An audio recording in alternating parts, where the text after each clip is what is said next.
So I want to bring in Michael Bender of the Wall Street Journal because you talked about the historical reference of the speech. He mentioned it time and time again, him unifying the party. But at the same time, Michael, he talked about draining the swamp. He talked about a number of things such as term limits for Congress, hiring freeze, eliminating regulations. So whether or not you like it, he does have to work with other people within the federal government, and it is a very large entity. So he's talking about unification, but at the same time, is he alienating men and women who he has to work with?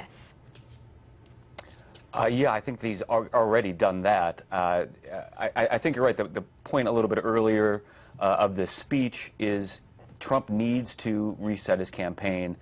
That's what he's trying to do here today. That's what his folks are telling him that he needs to do, and rightfully so. He's so far behind in national polls. His path and battlegrounds was already narrow. It was already narrow for any Republican, frankly, and it's constricting now for him. And if you look at when Trump was most successful, it was that time, maybe a couple of weeks in early mid-September, when he was on the teleprompters, when he was more or less pressing his case, and right before the first debate, when sort of the wheels started to come off a bit for him again. And what they're trying to do here is focus again on policy. But, you know, to suggest that he's going to do this like Lincoln, I mean, the Gettysburg Address was, was a 2-minute speech that invoked human equality that is guaranteed in the Declaration of Independence. Trump spent that much time today talking about the women who have accused him of sexual misconduct and threatening to sue him. And frankly, when you talk about the first 100 days in office, the only new thing I heard today was that he plans to sue his accusers within that first 100 days.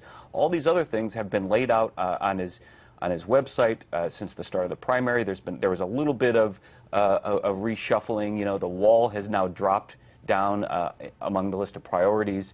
It sounds like building the wall is going to be a jobs program for him.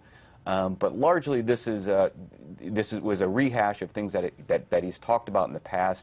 But he's trying to reset this campaign, trying to take the focus off of the division within his own party, these accusations that he forces himself on women without their consent, and trying to talk about policy. But as you noted, I mean, he spent the first half of this thing airing out his grievances again. Yeah. So it'll be interesting to see how this. No, Mike, I was just going to.